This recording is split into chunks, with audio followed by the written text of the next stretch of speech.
Mi hermano vendió mi casa mientras yo estaba fuera.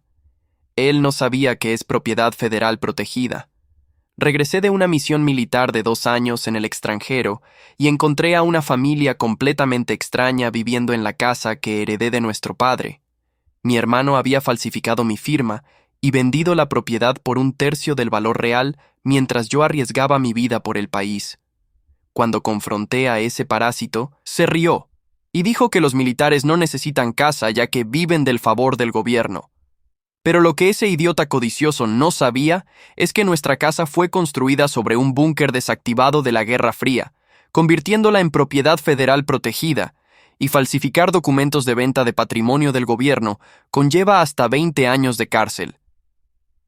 El avión aterrizó en el aeropuerto internacional a las 6 de la mañana. Después de 2 años sirviendo en misiones clasificadas en Medio Oriente, lo único que quería era llegar a casa, ducharme en mi propio baño y dormir en mi propia cama. Tenía la llave de la casa de nuestro padre en mi bolsillo. La misma casa donde crecimos mi hermano Esteban y yo, la que él me había dejado en herencia antes de morir hace 3 años. Durante toda mi misión militar, había sido mi ancla emocional saber que tenía un hogar esperándome. Tomé un taxi desde el aeropuerto hasta el barrio donde crecí. Las calles se veían exactamente como las recordaba. Árboles de roble bordeando las aceras, casas de 2 plantas con jardines bien cuidados, la misma panadería en la esquina donde papá nos compraba pan dulce los domingos. Cuando el taxi se detuvo frente al número 123 de la calle Maple, mi corazón se hundió. Había un auto desconocido en la entrada. Un sedán azul que definitivamente no era mío. Las cortinas de la sala habían cambiado de beige a amarillo brillante. En el jardín delantero había juguetes esparcidos, una bicicleta rosa pequeña, una pelota de fútbol, un triciclo rojo. Mi estómago se contrajo con una sensación de pánico que no había sentido ni siquiera en zona de combate. Pagué el taxi y caminé hacia la puerta principal con mi bolsa militar al hombro. Antes de tocar el timbre, intenté abrir con mi llave. No funcionaba, habían cambiado la cerradura. El sonido del timbre resonó dentro de la casa y escuché pasos acercándose. Una mujer de unos 30 años abrió la puerta con un niño pequeño en brazos y una niña de tal vez 5 años agarrada a su pierna. ¿Puedo ayudarlo?, preguntó la mujer con cautela, obviamente alarmada por mi uniforme militar y mi expresión confundida. Disculpe, señora, pero creo que hay un error. Esta es mi casa. Heredé esta propiedad de mi padre hace 3 años y acabo de regresar de una misión militar. La mujer palideció y llamó hacia adentro. «Roberto, ven acá, por favor». Un hombre corpulento apareció detrás de ella, secándose las manos con una toalla de cocina. «¿Qué pasa, amor?», preguntó. Luego me vio y frunció el ceño. «¿Quién es usted?». «Soy el comandante Rodrigo Herrera, y esta casa pertenece a mi familia desde hace 15 años. Mi padre me la dejó cuando murió». «¿Podrían explicarme qué están haciendo aquí?». Roberto y su esposa intercambiaron miradas nerviosas. «Señor, nosotros compramos esta casa hace 8 meses. Tenemos todos los papeles en regla. El vendedor fue muy claro. Dijo que era el único heredero». «¿El vendedor? ¿Cómo se llamaba?». «Esteban Herrera. Dijo que era el hermano del militar que había muerto en combate y que necesitaba vender rápido para pagar las deudas». Mi sangre se congeló. Esteban había dicho que yo estaba muerto. No solo había vendido mi casa, había falsificado mi muerte para justificar la venta. La rabia que sentí en ese momento superaba cualquier adrenalina de combate que hubiera experimentado. «¿Cuánto pagaron por la casa?», pregunté, tratando de mantener la calma. $110,000, respondió Roberto. Era una ganga, pero Esteban dijo que necesitaba el dinero urgentemente. $110,000. Esta casa valía al menos 300,000. Mi hermano había vendido por menos de la mitad del valor real y había mentido sobre mi muerte para hacerlo. Les dije a Roberto y su familia que no era culpa suya, que habían sido estafados tanto como yo y que contactaría a mi hermano para resolver la situación. Llamé a Esteban desde el teléfono público de la esquina. Respondió al tercer timbrazo con voz soñolienta. «¿Rodrigo? Hermano, ¿ya regresaste? Pensé que no volvías hasta el próximo mes». «Esteban, hay una familia viviendo en mi casa. Una familia que dice que les vendiste la propiedad hace 8 meses». Silencio del otro lado. Luego una risa incómoda. «Ah, eso. Mira, hermano, hubo una emergencia. Mamá de Sandra se enfermó y necesitaba cirugía urgente. No teníamos el dinero y tú estabas incomunicado en esa misión tuya. No había otra opción. Era mi casa, Esteban. No tenías derecho a venderla. Vamos, Rodrigo, no te hagas el dramático. Los militares viven del favor del gobierno de todos modos. Siempre tienen dónde quedarse. Sandra y yo tenemos una familia que mantener. La frialdad en su voz me partió el alma más que cualquier explosión enemiga. Mi propio hermano había vendido el último pedazo de memoria de nuestro padre porque creía que yo no lo necesitaba. Esteban, falsificaste mi firma. Eso es un delito federal. ¿Federal? No seas ridículo. Fue una venta normal entre hermanos. Además, ¿quién va a creerte? Estuviste fuera del país 2 años. Para efectos legales, podrías haber estado muerto. ¿Le dijiste a esa familia que yo había muerto en combate? Otra risa desagradable. Bueno, era más fácil explicar por qué el otro heredero no estaba presente. No pensé que regresarías tan pronto. Colgué el teléfono sin decir otra palabra. En ese momento supe que mi hermano no era solo un ladrón. Era un monstruo capaz de inventar mi muerte por dinero. Pero lo que Esteban no sabía, lo que nadie sabía excepto yo y los archivos militares clasificados, era que nuestra casa no era una propiedad ordinaria. Cuando papá compró esa casa en 1995, el vendedor le había mencionado casualmente que durante la Guerra Fría, el gobierno había construido un pequeño búnker de comunicaciones debajo del sótano. Papá pensó que era solo una curiosidad histórica, pero cuando me uní al ejército y gané clearance de seguridad, investigué los registros federales. Nuestra casa estaba catalogada como Patrimonio de Seguridad Nacional debido a ese búnker desactivado. Técnicamente, aunque nosotros poseíamos la estructura superior, el gobierno federal mantenía derechos sobre el subsuelo y cualquier alteración o venta requería aprobación del Departamento de Defensa. Esteban había vendido propiedad federal sin autorización y había falsificado documentos gubernamentales. Esa noche me quedé en un hotel barato mientras planeaba mi siguiente movimiento. No se trataba solo de recuperar mi casa. Se trataba de que mi hermano enfrentara las consecuencias de traicionar a un militar en servicio activo. Al día siguiente visitaría las oficinas federales correspondientes y presentaría una denuncia formal. Pero primero, necesitaba más evidencia de lo que Esteban había hecho. Contraté a un investigador privado recomendado por un amigo militar para que revisara todos los documentos de la venta. Los resultados llegaron 3 días después y eran peores de lo que imaginaba. Esteban no solo había falsificado mi firma, había creado un certificado de defunción falso, había forjado un testamento donde yo supuestamente le dejaba todo a él, y había sobornado a un notario para que certificara documentos fraudulentos. Había robado mi identidad completa para ejecutar la venta. Además, el investigador descubrió que Esteban no había usado el dinero para ninguna emergencia médica. Su suegra estaba perfectamente sana. Había usado los $110,000 para comprar un auto deportivo nuevo, hacer mejoras costosas a su propia casa y llevarse unas vacaciones de lujo a Europa con Sandra. Mi hermano había vendido mi herencia para financiar un estilo de vida que no podía permitirse. La reunión con los agentes federales fue programada para un viernes por la mañana en las oficinas del FBI. Llevé toda la documentación. Los papeles de herencia originales, los registros militares que confirmaban mi identidad, el informe del investigador privado y, más importante, los archivos clasificados sobre el búnker que convertían mi casa en propiedad de interés federal. La agente especial Patricia Vega revisó cada documento con expresión cada vez más seria. Cuando terminó, levantó la vista y dijo: «Comandante Herrera, esto no es solo fraude inmobiliario. Su hermano ha cometido múltiples delitos federales, falsificación de documentos gubernamentales, usurpación de identidad de personal militar, venta no autorizada de propiedad federal y conspiración para defraudar al gobierno». «¿Cuáles son las consecuencias?», pregunté. «Para estos cargos combinados estamos hablando de entre 15 y 25 años de prisión federal, sin posibilidad de libertad condicional». Sus palabras cayeron como bombas. «Emitiremos una orden de arresto inmediatamente». 2 días después, Esteban fue arrestado en su trabajo frente a todos sus colegas. Sandra me llamó esa noche llorando, suplicándome que retirara los cargos, diciendo que Esteban solo había cometido un error y que tenían 2 niños pequeños que necesitaban a su padre. «Esteban no cometió un error, Sandra», le dije. Cometió una traición premeditada mientras yo servía a nuestro país. Y lo peor es que inventó mi muerte para justificarlo.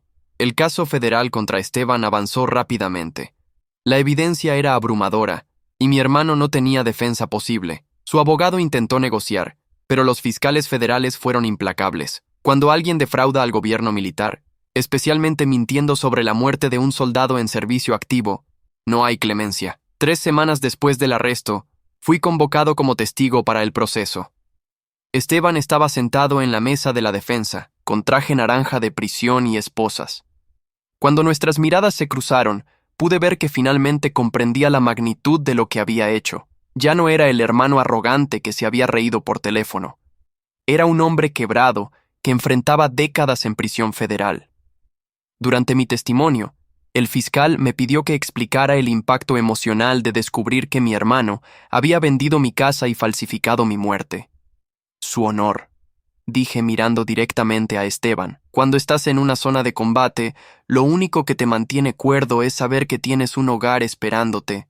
Mi hermano no solo me robó mi casa, me robó la razón por la cual arriesgaba mi vida cada día. Sandra testificó como testigo de la defensa, implorando clemencia por sus hijos, pero cuando el fiscal le preguntó si sabía que Esteban había gastado el dinero en lujos en lugar de emergencias médicas, se derrumbó. Pensé que el dinero venía de sus ahorros. Sollozó. No sabía que había vendido la casa de Rodrigo.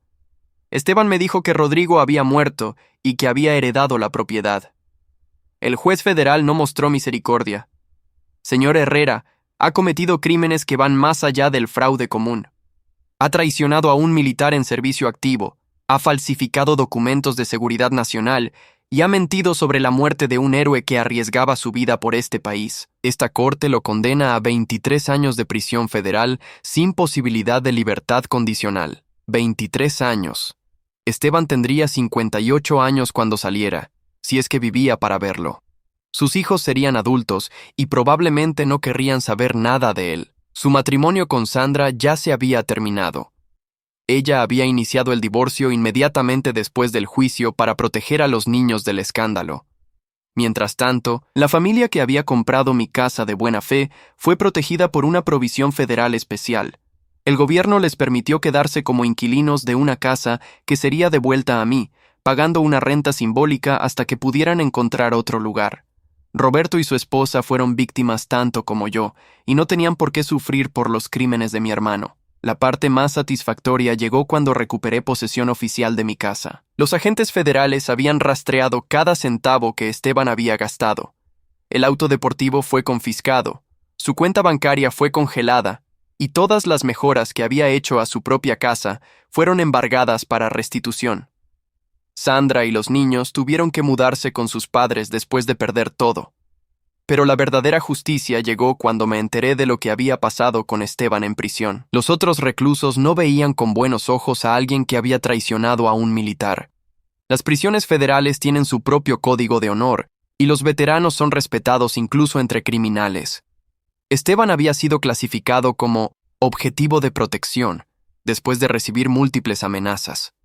Pasaría la mayor parte de su sentencia en confinamiento solitario por su propia seguridad.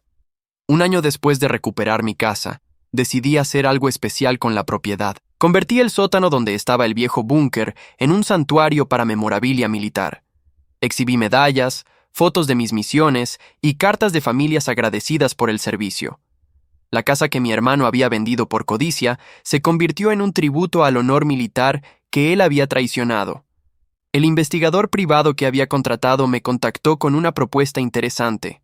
Comandante, con su experiencia militar y esta experiencia legal, podría considerar especializarse en casos de fraude contra veteranos. Hay muchos soldados que regresan a casa y descubren que familiares o conocidos han abusado de su ausencia. La idea resonó conmigo profundamente. Usé mis ahorros militares para estudiar derecho por las noches, especializándome en protección legal para personal militar activo.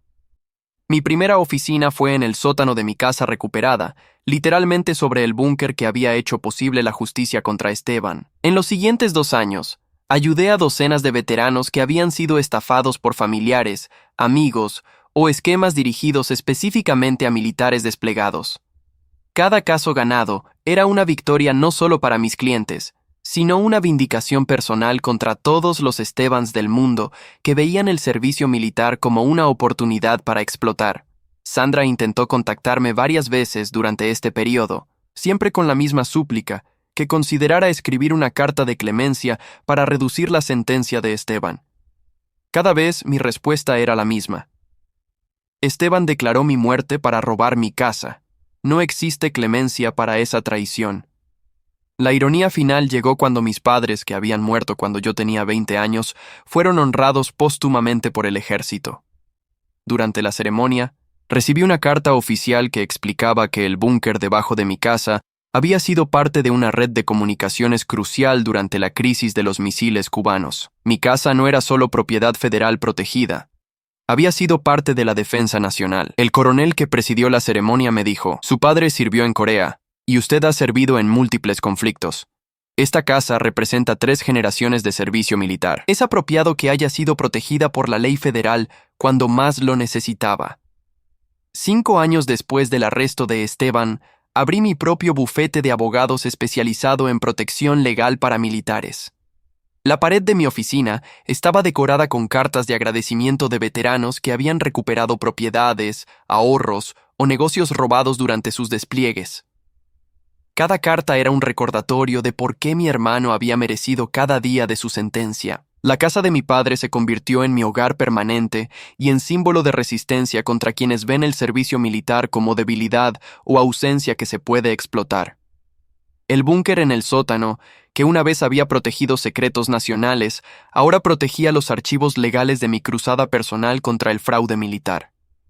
Esteban siguió cumpliendo su sentencia en confinamiento solitario. Los reportes ocasionales que recibía a través de contactos legales indicaban que había envejecido rápidamente, que su salud se deterioraba y que había desarrollado problemas psicológicos severos debido al aislamiento. Sus hijos, ahora adolescentes, habían cambiado legalmente sus apellidos para evitar la asociación con su crimen. Sandra finalmente se mudó a otro estado con los niños, cortando todos los lazos con el pasado. En una de nuestras últimas conversaciones admitió: «Rodrigo, si hubiera sabido lo que Esteban era capaz de hacer, nunca me habría casado con él. Lo que te hizo fue imperdonable. El último capítulo de mi venganza no fue algo que planeé. Fue el resultado natural de la justicia funcionando como debe. Esteban había perdido su libertad, su familia, su salud mental y su futuro. Yo había recuperado no solo mi casa, sino que había construido una carrera combatiendo exactamente el tipo de crimen que él había cometido contra mí. En el 10º aniversario de recuperar mi casa, organicé una barbacoa para veteranos en mi jardín trasero. Mientras veía a docenas de soldados y sus familias celebrando en la propiedad que mi hermano había intentado robar, sentí que la justicia había sido completamente servida. La casa que Esteban había vendido por $110,000 ahora valía más de $500,000 debido a las mejoras del vecindario y mi renovación. El búnker en el sótano había sido convertido en un museo privado de historia militar que recibía visitantes de todo el estado. Mi hermano había perdido décadas de su vida por una fracción del verdadero valor de lo que intentó robar. Durante esa barbacoa, un joven marine se acercó a mí. «Comandante Herrera, mi sargento me dijo que usted ayuda a militares con problemas legales. Mi tío vendió mi auto mientras estaba desplegado y dice que no puede hacer nada porque no tengo pruebas». Le sonreí y le entregué mi tarjeta de presentación. «Soldado, nunca es demasiado tarde para que la justicia federal se encargue de quienes traicionan a nuestros militares. Ven a mi oficina el lunes y arreglaremos tu situación». Cada nuevo caso era una oportunidad de honrar la memoria de mi padre y de hacer que criminales como Esteban pagaran por sus traiciones. La casa que él había vendido se había convertido en la sede de una cruzada legal que protegía a cientos de veteranos cada año. Esa noche, mientras cerraba las luces de la casa y bajaba al sótano a revisar los archivos de casos activos, reflexioné sobre la ironía perfecta de mi situación. El búnker que había protegido secretos militares durante la Guerra Fría ahora protegía los documentos legales de mi guerra personal contra quienes explotaban a los militares. Esteban había apostado que un hermano militar no tendría recursos para defenderse desde el extranjero. No había contado con que esa misma condición militar me daría acceso a un poder legal que él nunca podría haber imaginado. Su codicia había despertado una justicia que lo perseguiría por el resto de su vida. Al final, Mi hermano había vendido mi casa por 1/3 de su valor real, pero al hacerlo, había desencadenado una serie de eventos que me convirtieron en un defensor legal próspero, me dieron una misión de vida significativa, y garantizaron que él pasara las próximas 2 décadas en una celda federal. La justicia federal puede ser lenta, pero cuando finalmente llega, es absolutamente despiadada. Esteban lo había aprendido de la manera más brutal posible, y cada día de su sentencia era un recordatorio de que traicionar a un militar en servicio activo conlleva consecuencias que duran toda la vida. Actualización.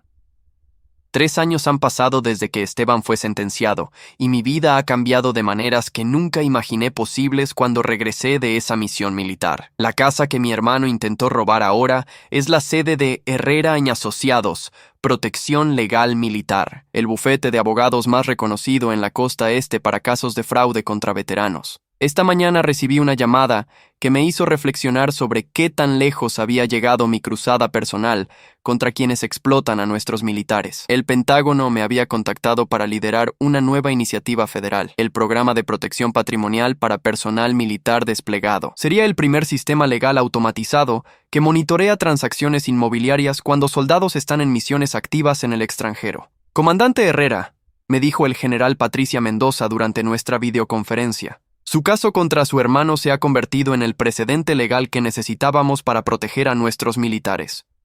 Queremos que lidere la implementación nacional de estas protecciones. La ironía era perfecta. El crimen de Esteban había expuesto un vacío legal que afectaba a miles de militares cada año. Ahora, su traición se convertiría en la base para proteger a toda una generación de soldados contra el mismo tipo de explotación familiar que yo había sufrido. Mientras revisaba los documentos que el Pentágono me había enviado, mi asistente legal, sargento retirado Patricia Vega, entró a mi oficina con una expresión preocupada. Comandante, tiene una visita inesperada. Sandra Herrera está en recepción. Dice que es urgente. Sandra no había hablado con la ex esposa de mi hermano en más de 2 años. La última vez que intentó contactarme fue para suplicar clemencia cuando Esteban cumplió su 3er año en prisión federal. Me había negado rotundamente. Hazla pasar, le dije a Patricia. Pero quédate cerca por si necesito testigo de esta conversación. Sandra entró a mi oficina visiblemente envejecida. A los 35 años, parecía tener 10 más. Su cabello, que antes mantenía perfectamente arreglado, ahora tenía canas prematuras. Las líneas alrededor de sus ojos hablaban de años de estrés y lágrimas. Rodrigo, gracias por recibirme, dijo con voz temblorosa.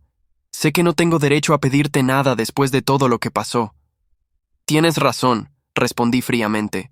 No tienes ningún derecho, pero estoy dispuesto a escuchar qué te trae aquí. Sandra se sentó en la silla frente a mi escritorio y sacó una carpeta del bolso.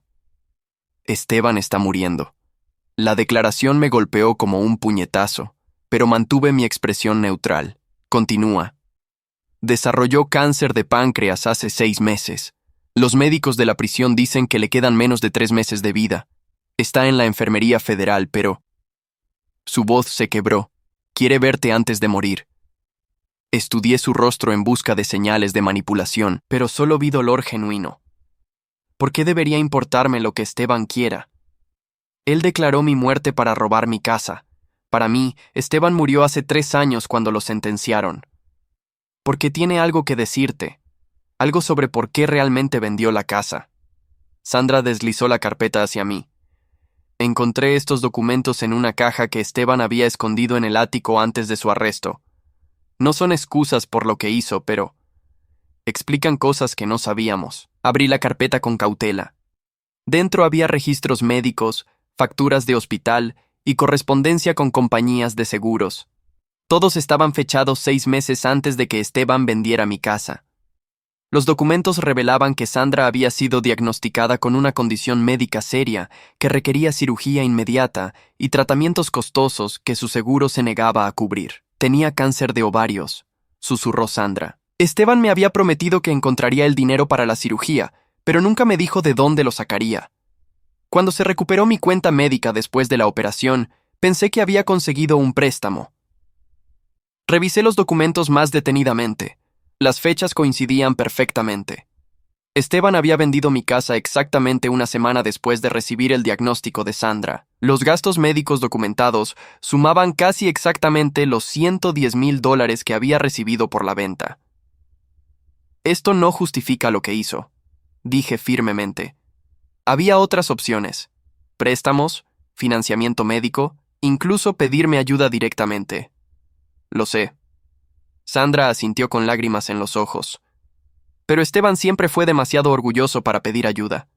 Prefirió cometer un crimen antes que admitir que no podía cuidar de su familia por sí mismo. La revelación me dejó en conflicto. Durante 3 años había imaginado a mi hermano como un monstruo de codicia pura.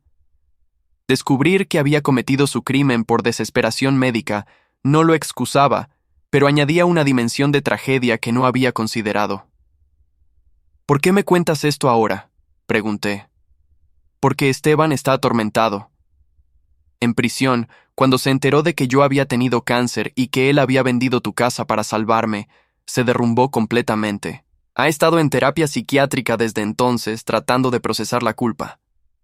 Patricia Vega, quien había estado escuchando desde la puerta, se acercó y me susurró. Comandante, verifiqué los registros médicos mientras hablaban. Son auténticos. La cirugía de Sandra fue realizada en el hospital universitario 3 días después de la venta de su casa. Sandra continuó. Esteban nunca me dijo la verdad sobre de dónde salió el dinero hasta que lo arrestaron. Cuando me enteré de lo que había hecho, quise divorciarlo inmediatamente. Pero él me suplicó que esperara hasta después del juicio porque quería que los niños tuvieran estabilidad. Y ahora quiere mi perdón en su lecho de muerte, dije con sarcasmo. No, Sandra negó con la cabeza vigorosamente. Sabe que lo que hizo es imperdonable. Solo quiere disculparse cara a cara antes de morir. Y hay algo más. Saqué otro documento de la carpeta. Era una escritura de transferencia de propiedad, firmada pero no ejecutada, fechada la semana después del arresto de Esteban. ¿Qué es esto? Antes de ser sentenciado, Esteban había transferido legalmente toda su propiedad restante a tu nombre. Su casa, su auto, sus ahorros, todo. Quería que tuvieras algo para compensar parcialmente lo que te había robado, pero con todo el caos del juicio nunca se procesó. Examiné el documento. Era legítimo, notariado apropiadamente, y transfería propiedades valuadas en aproximadamente $80,000 a mi nombre. Esteban había renunciado voluntariamente a todo lo que poseía. ¿Por qué no me dijeron esto durante el juicio? Su abogado le aconsejó que no lo hiciera porque podría parecer una admisión de culpa calculada para obtener una sentencia más leve. Esteban prefirió arriesgarse a una sentencia máxima antes que parecer que estaba manipulando el sistema. Durante los siguientes 20 minutos, Sandra me contó detalles de los últimos 3 años que pintaban un cuadro muy diferente de mi hermano. En prisión, Esteban había usado su educación veterinaria para ayudar con programas de rehabilitación con animales para otros reclusos. Había donado todo su dinero de comisario a organizaciones benéficas para veteranos. Había escrito cartas semanales a familias de soldados caídos, pagando los gastos de envío de su propio bolsillo limitado. No te estoy pidiendo que lo perdones, Sandra concluyó. Solo te pido que consideres verlo una vez. Los médicos dicen que tiene días, tal vez semanas. Esa noche, mientras revisaba los documentos que Sandra había traído, llamé al doctor Patricia Vega, la psicóloga que había estado tratando a veteranos con traumas familiares. Doctor, hipotéticamente, si alguien que me traicionó estuviera muriendo y quisiera disculparse, ¿habría algún beneficio terapéutico en esa conversación? Comandante, el perdón no es para beneficio del culpable, es para liberación del que fue lastimado.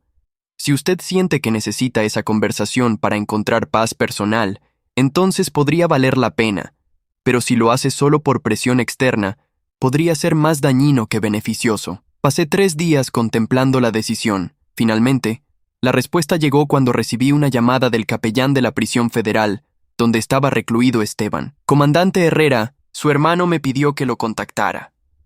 No está pidiendo una visita. Solo quería que supiera que entiende por qué usted no querría verlo. Pero hay algo que necesita decirle antes de morir. Algo sobre su padre. ¿Mi padre? ¿Qué tiene que ver papá en esto?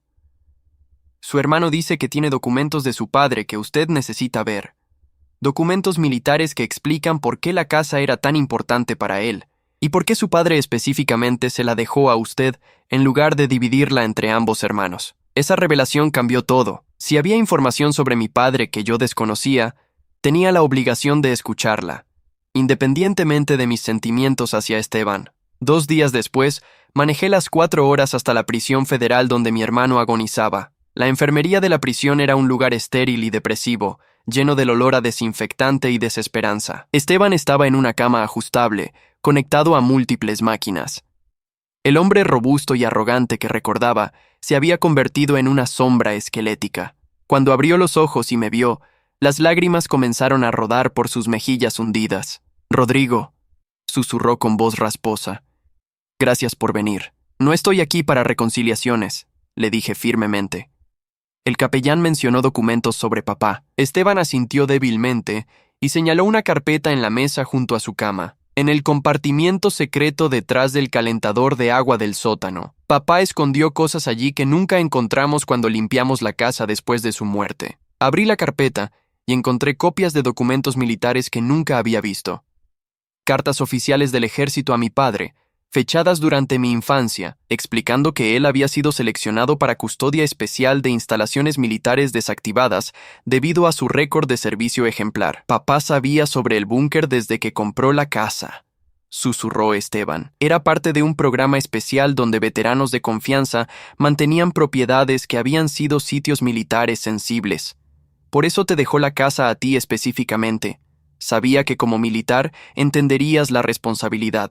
Los documentos revelaban que mi padre había mantenido correspondencia regular con el Departamento de Defensa sobre el estado del búnker durante toda su vida. Había sido más que un simple propietario. Había sido un custodio federal no oficial. ¿Por qué nunca me dijiste esto antes? Porque era egoísta y estúpido. Esteban tosió dolorosamente. Cuando papá murió, encontré esos documentos pero los ignoré. Pensé que eran solo burocracia militar sin importancia. Si hubiera entendido lo que significaban, nunca habría tocado esa casa. Durante la siguiente hora, Esteban me contó todo lo que había callado durante años. Cómo siempre había sentido celos de mi carrera militar, porque sabía que papá estaba más orgulloso de mi servicio que de cualquier cosa que él hubiera logrado. Cómo la desesperación por salvar a Sandra lo había cegado a todas las consecuencias. Cómo cada día en prisión había sido atormentado por la traición que había cometido contra el hermano que admiraba secretamente. «No espero perdón», dijo finalmente. «Solo necesitaba que supieras que papá te eligió para custodiar esa casa, porque sabía que honrarías su memoria y la responsabilidad que venía con ella». Cuando me levanté para irme, Esteban me agarró la mano con sus dedos esqueléticos. «Rodrigo, hay una cosa más. En mis cosas personales en el almacén de la prisión hay un sobre con tu nombre. No lo abras hasta después de mi funeral». Esteban murió 5 días después. Su funeral fue pequeño. Solo Sandra, sus hijos y algunos amigos de la infancia. Yo asistí no por él, sino por los niños que habían perdido a su padre por crímenes que nunca entenderían completamente. Después del entierro, abrí el sobre que había dejado para mí. Dentro había una carta escrita con letra temblorosa y una llave pequeña. «Rodrigo», decía la carta, «la llave abre una caja de seguridad en el First National Bank, número 247. Dentro encontrarás todo el dinero que gané en prisión trabajando en el programa de rehabilitación, más intereses. Son $8,400. No es mucho, pero es todo lo que tengo para darte como restitución simbólica. También hay una carta que escribí para el Pentágono recomendando tu programa de protección militar. Tal vez mi testimonio desde prisión sobre las consecuencias de estos crímenes pueda ayudar a proteger a otros soldados. Tu hermano que falló, Esteban». La caja de seguridad contenía exactamente lo que había prometido, más una carpeta llena de cartas que Esteban había escrito a legisladores federales abogando por protecciones más fuertes para militares desplegados. Había usado sus últimos años de vida tratando de prevenir que otros cometieran el mismo crimen que lo había destruido. Esa noche, mientras leía las cartas de advocacy que mi hermano había escrito desde prisión, me di cuenta de que la justicia había tomado una forma que nunca esperé. Esteban no había buscado redención para escapar consecuencias. Había aceptado su castigo completamente y había usado su experiencia para proteger a otros militares. Su muerte no cambió el hecho de que había traicionado mi confianza de la manera más cruel posible, pero añadió una nota final de humanidad a una historia que había estado definida por la traición y el castigo. El programa federal que ahora lidero lleva oficialmente el nombre Protocolo Herrera de Protección Patrimonial Militar. En los documentos oficiales, se refiere a mi caso como el precedente legal que hizo posible la legislación. Pero en privado, sé que también honra los esfuerzos finales de mi hermano por reparar el daño que había causado. La justicia contra Esteban fue completa y merecida, pero la verdadera victoria fue que su crimen y su castigo se convirtieron en la base para proteger a miles de militares futuros contra traiciones familiares similares. Al final, mi hermano pagó el precio completo por su traición, pero también encontró una manera de transformar su fracaso en protección para otros. Esa fue su propia forma de justicia. No redención, sino responsabilidad llevada hasta sus últimas consecuencias. Hay historias que no son solo historias, son espejos de la vida. Si esta te conmovió, ayúdanos a seguir contando otras que también merecen ser escuchadas. Muchas gracias y que tengas un excelente día.